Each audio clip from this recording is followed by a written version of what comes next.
আমরা তাদের জন্য সম্মান করি বলি। পাশাপাশি আমরা যেমন সনাতনীরা ভগবান শ্রীকৃষ্ণকে ভগবান রূপে আরাধনা করি, আমাদের মুসলমান ভাইয়েরাও কিন্তু নবীজিকে আল্লাহর পরে স্থান দিয়ে আল্লাহর বাণী প্রচারকারী হিসেবে তাকেও সম্মান দেন। আমরা নবীজিকে সম্মান করি, তাকে নিয়ে কোনো কটূক্তি করার মতো মানসিকতা বোধ আমাদের হিন্দুদের মধ্যে এমন সাহস কেউ করেন না। যারা করেছে বলে অভিযোগ এনে এই পর্যন্ত যতগুলি ঘটনা এই বাংলার বুকে দেওয়া হয়েছে, প্রত্যেকটা কিছুর পরবর্তীতে দেখা গেছে সে পাগল, সে উন্মাদ, ভবঘুরে এবং সব অন্যান্য বিষয়। এইসব মিথ্যা অভিযোগ দিয়ে বারবারই মনে করে অনেক লোককে কারাবরণ করতে হচ্ছে, অনেককে পিটিয়ে মেরে ফেলা হচ্ছে। আসলে আমি অনেকের লেখায় পড়েছি, আমাদের অনেক মুসলিম ভাই যারা এই বাংলার বুকে তাদের শক্ত লেখনীতে, নির্ভীক লেখনীতে তারা বিষয়গুলো তুলে এনেছে। ইসলামের কোথাও লেখা নেই নবীজিকে এভাবে যদি কেউ যদি অপমান করেন, নবীজিকে কেউ যদি এরকম কটূক্তি করেন, সেখানে তাকে এভাবে মারতে হবে। কারণ একজন দয়ার সাগর, করুণার সাগর যিনি নবীজি, তাকে আমরাও নিজেরাও জানি তিনি দয়ার সাগর, করুণার সাগর। তিনি মাফ করতে শিখেছেন, শিখিয়েছেন। তিনি ধৈর্য ধারণ করার জন্য বলেছেন। এখানে ধৈর্য ধারণ না করে বিচারের বাণী নিবৃতে কাদার যে অবস্থা, এখানে তাকে মেরে ফেলতে হবে মুহূর্তের মধ্যেই। অর্থাৎ এখানে যে একটা আইন আছে, সে আইনের প্রতি আমাদের ভ্রুক্ষেপ নেই। আমরা পুলিশের কাছে তুলে দিতে পারতাম, আমরা প্রশাসনের হাতে তুলে দিতে পারতাম, কিন্তু তা করিনি।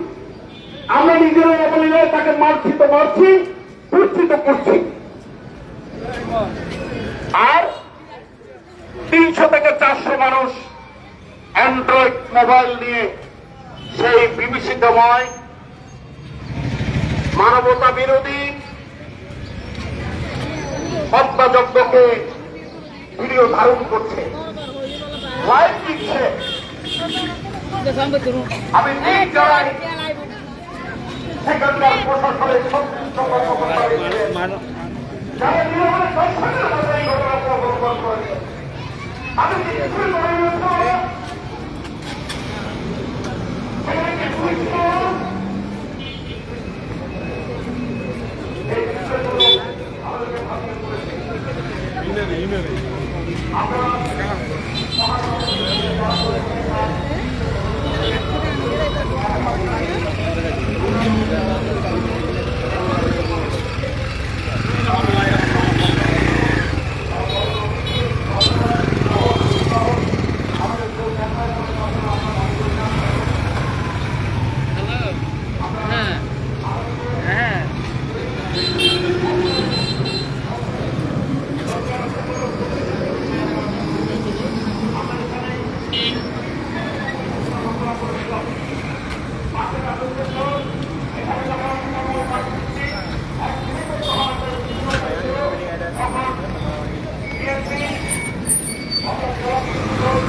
ঘটনা আমি সব কিছু আমরা বিচার চাই।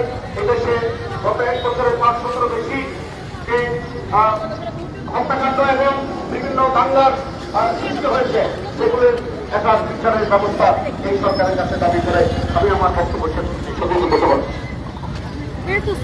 ধন্যবাদ। কোভিড সাংবাদিক প্রেস ক্লাবের সম্মানিত সভাপতি বাবু তরুণ কুমার ভট্টাচার্য মহোদয়কে ওনার দিক নির্দেশনামূলক বক্তব্য প্রদানের জন্য এরপর যে বক্তব্য রাখার জন্য বিনীত অনুরোধ জানাচ্ছি যারা বিএনপির সিনিয়র সহ সভাপতি প্রবীণ ব্যক্তিত্ব বাবু প্রবীণ চন্দ্র চাকমা মহোদয়কে আমি বক্তব্য রাখার জন্য বিনীত অনুরোধ জানাচ্ছি।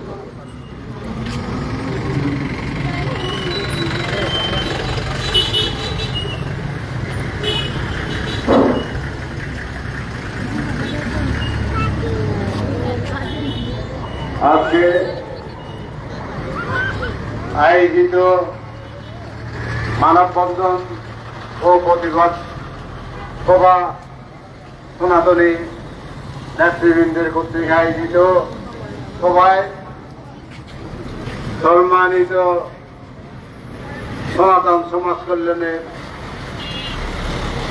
আহ্বায়ক বাবু ইঞ্জিনিয়ার নির্মল দাস সহ সনাতনী সকল নেতৃবৃন্দ আগত বিভিন্ন এলাকা থেকে ভাই ও সনাতনী ভাই ও বোনেরা, আমি প্রথমেই শিবুদাসকে যে নির্মম হত্যাকাণ্ড ঘটিয়েছে তার জন্য আমি আমার ব্যক্তিগত পক্ষ থেকে, বাংলাদেশ হিন্দু বৌদ্ধ খ্রিস্টান কল্যাণ ফ্রন্টের পক্ষ থেকে এবং সর্বোপরি জেলা বিএনপি খাগড়াছড়ি আমাদের সভাপতি ওয়াদুদ ভিয়ার পক্ষ থেকে আজকের এই হত্যাকাণ্ডের প্রতি সংহতি জানাচ্ছি।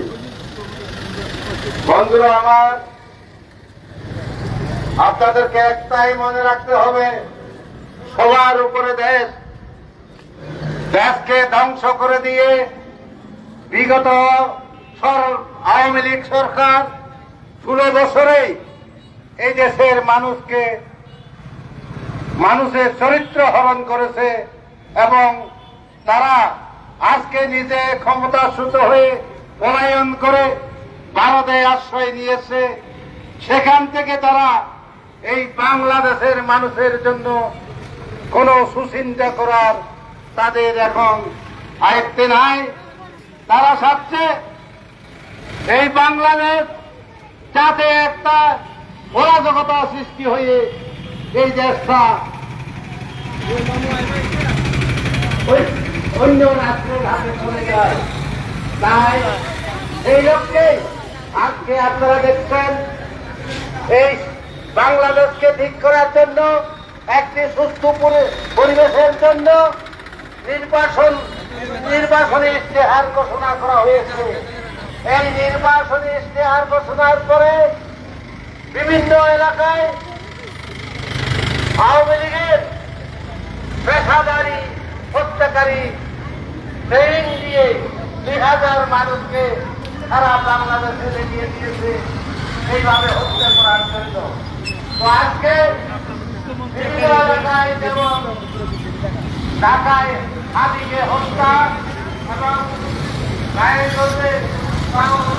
জেলায় হত্যাকাণ্ড হচ্ছে, এই টিপুদাসকে হত্যা করা হয়েছে ভারতকে উস্কান দিয়ে দেওয়ার জন্য। আপনারা এটা মাথায় রাখবেন। বাংলাদেশ একটি সাম্প্রদায়িক সম্প্রীতির বাংলাদেশ। আগামী দিনে এই বাংলাদেশকে রক্ষা করার জন্য আপনাদেরকে সহানুভূতি দিতে হবে এবং বাংলাদেশের রাজনীতি এবং গণতন্ত্রকে রক্ষা করতে হবে। সেই লক্ষ্যে আগামী 12 নির্বাচনে আপনারা আমরা মিলে এই পার্বত্য চট্টগ্রাম সহ সারা বাংলাদেশে শান্তি প্রতিষ্ঠা করতে চাই। আমাদের ভারপ্রাপ্ত চেয়ারম্যান তারেক রহমান আগামী পরশুদিন এই দেশের মাটিতে পদার্পণ করবেন। একটি দল আছে, সেটি হচ্ছে শহীদ জিয়াউর রহমানের দল। এই জানশীষের দলই একমাত্র এই বাংলাদেশকে আবার এগিয়ে নিয়ে যেতে পারবে এবং সকল সম্প্রদায়ের শান্তি প্রতিষ্ঠিত করার জন্য আমরা অঙ্গীকারবদ্ধ এবং এই পার্বত্য অঞ্চলে আমরা সাম্প্রদায়িক সম্প্রীতির লক্ষ্যে ওয়াদুদ বিয়াকে নিয়ে আমরা এই পার্বত্য অঞ্চলে সাম্প্রদায়িক সম্প্রীতি বন্ধন দূর থেকে এই পার্বত্য অঞ্চলে স্থায়ী শান্তি প্রতিষ্ঠিত করব। সেই লক্ষ্যে আপনি আজকে সনাতনী ভাই ও বোনেরা যারা উপস্থিত হয়েছেন, আপনাদের অগ্রণী ভূমিকা আছে। আপনারা আগেই যেই সমস্ত চিন্তা ভাবনা আমরা করেছিলাম, এখন আমরা আমাদের সারা বাংলাদেশের একটি ঠিকানা, সেটা হচ্ছে শহীদ রাষ্ট্রপতি জিয়াউর রহমানের জাতীয়বাদী বিএনপি দল এবং সেই দলের পতাকার তলে আপনাদের আমাদের সকলের শান্তি আমরা প্রতিষ্ঠা করতে চাই এবং আগামী 12 তারিখ আপনাদের সহানুভূতি প্রার্থনা করে আপনাদের কার্যক্রম প্রার্থনা করে আমি আমার সংক্ষিপ্ত বক্তব্য শেষ করে এই দীপুর আপনার শান্তি প্রতিষ্ঠিত হোক। দীপু আজকে যেখানেই যাক, দীপু মরে নাই। দীপু আজকে বাংলাদেশের 67টি জেলায় জীবিত আছে এবং বাংলাদেশে এই সনাতনী সম্প্রদায় এবং বাংলাদেশ জাতীয়তাবাদী দল যতদিন বেঁচে আছে এই দীপুর কথা স্মরণ করবে। সবাইকে ধন্যবাদ, সবাইকে নমস্কার। ধন্যবাদ জেলা বিএনপির সিনিয়র সহসভাপতি বাবু প্রবীণ চন্দ্র চাকমা মহোদয়কে। এ পর্যায়ে বক্তব্য প্রদান করবেন সনাতন সমাজ কল্যাণ পরিষদ কেন্দ্রীয় কমিটির সদস্য সচিব বাবু অশোক মজুমদার মহোদয়।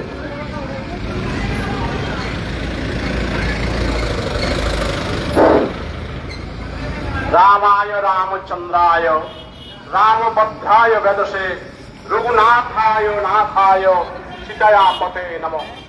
নিত্যং শুদ্ধং রামচন্দ্রং শান্তং শিবং জ্ঞানমূর্তিম সচ্চারূপং দণ্ডাতীতং সগুণং নির্গুণং বিভুম সর্বদা কারণং সর্বঞ্চ সচিদং কেবলং প্রভু রূপ পূর্ণ কর্ম নিরঞ্জন নমঃ।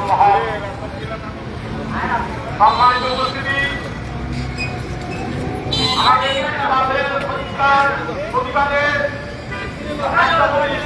সমাজের নেতৃত্বে আমরা এখানে মানববন্ধন করতে যাচ্ছি। এমন এক সময়ে যখন আমাদের দেশে অনির্বাচিত সরকার তথা তত্ত্বাবধায়ক সরকারের মতো একটা সরকার শেষ পরিচালনা করছে। এখন আমার মনে প্রশ্ন জাগে, এই সময় কার বিরুদ্ধে কাজ নয়। আমরা সবাই জাতীয় সংসদ নির্বাচনের জন্য আমরা দৃঢ় প্রতিজ্ঞতার মাধ্যমে আমরা দেশে পরিচালনা করতেছে। এই অবস্থায় কেন আমাদের সনাতনীদের লাশ জ্বলছে এবং এটা এমন ভাবে লাশ জ্বলেছে যেটা সারা আন্তর্জাতিক মহলে বিভীষিকাময় একটা হত্যা বলে চিহ্নিত করেছে। তারপরেও আমার মনে প্রশ্ন জাগে, কেন আমাদের দীপু দাসের জন্য রাষ্ট্রীয় শোক দিবস পালন করছে না? কেন আমাদের দীপু দাসের জন্য রাষ্ট্রীয়ভাবে শোকবার্তা হচ্ছে না? কেন আমাদের দীপু দাসের সংসারের জন্য সহযোগিতার হাত বাড়ানো হচ্ছে না? আমার দুঃখ লাগে, আমরা স্বাধীন সার্বভৌম রাষ্ট্রের মধ্যে বসবাস করে আমরা আমাদের সম্প্রদায়কে নিগৃহীতের মধ্যে আমাদেরকে রেখেছে। আমি আজ মানববন্ধন থেকে একটা ঘোষণা দিতে চাই, আমরা অনেক সহ্য করেছি, অনেক মৃত্যু দেখেছি, অনেক অবমাননা সহ্য করেছি। আগামীতে যদি আমাদের সনাতনীদের থেকে কোনো হত্যা করা হয়, আমাদেরকে যদি নিগৃহীত করা হয়, তাহলে সারা বাংলাদেশ তথা খাগড়াছড়ি থেকে সেটা দুর্বার আন্দোলন করে তুলব। ভাইয়েরা আমার, আপনারা যে পরিশ্রম করে আমাদের মানববন্ধনটাকে সাড়া দিয়েছেন, তার জন্য আমি সনাতন সমাজ কল্যাণ পরিষদ কেন্দ্রীয় কমিটির পক্ষ থেকে আপনাদেরকে সাধুবাদ জানাই এবং কৃতজ্ঞতা ও ধন্যবাদ জানাই। মা বোনেরা, আপনারা যারা এসেছেন, আপনারা আবেগের ধারণায় এসেছেন। আজকে যদি আপনাদের সন্তান হত্যা হতো, আপনাদের বাইরে যদি হত্যা হতো, তাহলে আপনাদের বুকে ধৈর্য ধরার ক্ষমতা থাকতো না। আপনারা এসেছেন তাই সেই আপনাদের ক্ষোভ প্রকাশ করার জন্য এই শাপলা চত্বরে।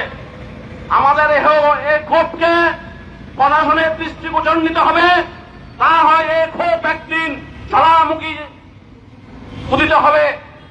এই ক্ষোভের আগুনে সারা বাংলাদেশের মক সন্ত্রাসী তথা সারা সন্ত্রাসীদের গায়ে আগুন জ্বলবে। তাই আজকে আমি কথা বাড়াচ্ছি না, অনেক বক্তব্য হয়েছে।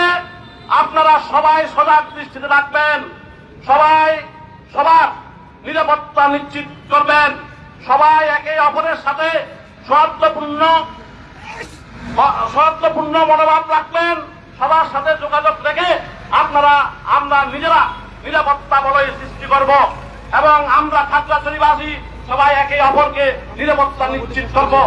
এই আশা ব্যক্ত করে সবার দীর্ঘায়ু সুস্বাস্থ্য কামনা করে এবং আজকে এখানে আসার জন্য সংহতি প্রকাশ করার জন্য যারা এসেছেন সবাইকে আমরা সনাতনী সমাজের পক্ষ থেকে ধন্যবাদ ও কৃতজ্ঞতা জানিয়ে আমার বক্তব্য এখানে শেষ করলাম। সবাইকে শুভ নমস্কার। ধন্যবাদ সনাতন সমাজ কল্যাণ পরিষদ কেন্দ্রীয় কমিটির সম্মানিত সদস্য সচিব বাবু অশোক মজুমদার মহোদয়কে। এই পর্যায়ে আজকের এই মানববন্ধনের যিনি সভাপতিত্ব করছেন, সমাপনী বক্তব্য রাখবেন সনাতন সমাজ কল্যাণ পরিষদ কেন্দ্রীয় কমিটির আহ্বায়ক ইঞ্জিনিয়ার নির্মল দাস মহোদয় এবং আজকের উনার বক্তব্যের মধ্য দিয়ে আজকের এই মানববন্ধন ও প্রতিবাদ সভা সমাপ্তি ঘোষণা করব। ধন্যবাদ সবাইকে। ময়মনসিংহের দীপুদাস হত্যাকাণ্ডের প্রতিবাদে আজকের এই মানববন্ধন, প্রতিবাদ সভা, প্রতিবাদ সমাবেশ, এখানে যারা সাংগঠনিক অবস্থান থেকে সংহতি প্রকাশ করেছেন এবং বিভিন্ন অবস্থান থেকে যারা আমাদের এই দুঃখ ভারাক্রান্ত প্রতিবাদ সমাবেশে উপস্থিত হয়েছেন এবং সংহতি করেছেন, সকলের প্রতি সনাতন সমাজ কল্যাণ পরিষদ তথা পার্বত্য চট্টগ্রাম খাগড়াছড়ি জেলার সকল হিন্দু সম্প্রদায়ের পক্ষ থেকে কৃতজ্ঞতা জানাচ্ছি। আমি খুব সংক্ষিপ্ত আকারে আমাদের অবস্থান তুলে ধরতে চাই। জাতির ক্রান্তি লগ্ন এখন। আমরা এখানে সনাতনী সমাবেশ মনে করি না। এই হত্যাকাণ্ডের জন্য আমরা শুধু সনাতন সম্প্রদায়ের লোকজন আমরা এখানে উপস্থিত হই নাই। আমরা মনে করি আমরা এই বাংলাদেশের আইন মান্যকারী এবং স্বাধীনতা সার্বভৌমত্বে বিশ্বাসী এই হিন্দু সম্প্রদায় সহ যে নাগরিক অধিকার সাংবিধানিকভাবে আমরা পাই, আমরা নাগরিক হিসাবে এই প্রতিবাদ সমাবেশের আয়োজন করেছি।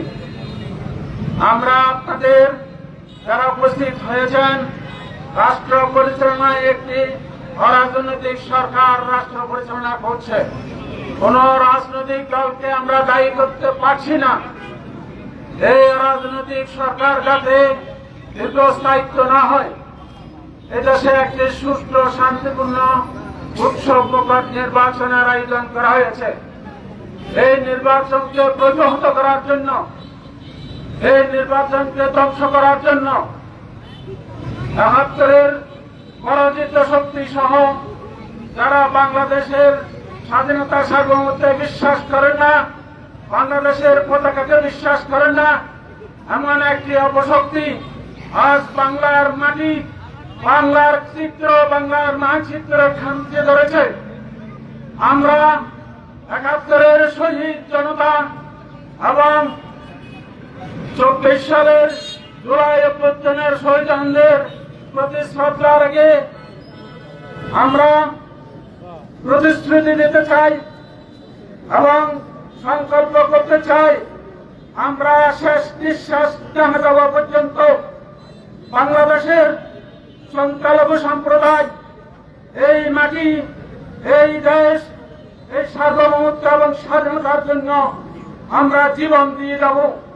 তারপরে অপশক্তি, পরাজিত শক্তি যারা আঘাত করে বাংলাদেশের মানুষকে লক্ষ লক্ষ মানুষকে হত্যা করেছে এবং জুলাইয়ে তারা যে অপশক্তি আমাদের ছাত্র জনতার উপর গুলি চালিয়েছে, তাদেরকে ছাড়ব না। আমরা আপনাদের কাছে অনুরোধ করতে চাই, আত্মরক্ষার জন্য আপনারা প্রস্তুত থাকুন। আমরা সার্বজনীন অধিকার নিয়ে আমরা আত্মরক্ষা করতে পারি। যে কোনো অপশক্তি যদি আমাদের উপর ঝাঁপিয়ে পড়ে, আমরা বাংলাদেশের সকল নাগরিককে ঐক্যবদ্ধ করে তা প্রতিহত করব। আজকের এই সমাবেশে যারা উপস্থিত হয়েছেন, অনেক কষ্ট করে আমার মা বোনেরা এসেছেন, যারা যেসব সংগঠন সংহতি প্রকাশ করেছেন, তাদের প্রতি গভীর শ্রদ্ধা জানাই, তাদের প্রতি কৃতজ্ঞতা জানিয়ে আমার বক্তব্য এখানে শেষ করছি এবং এই মানববন্ধনের আজকের এই মানববন্ধনের সমাপ্তি ঘোষণা করছি। সকলকে ধন্যবাদ।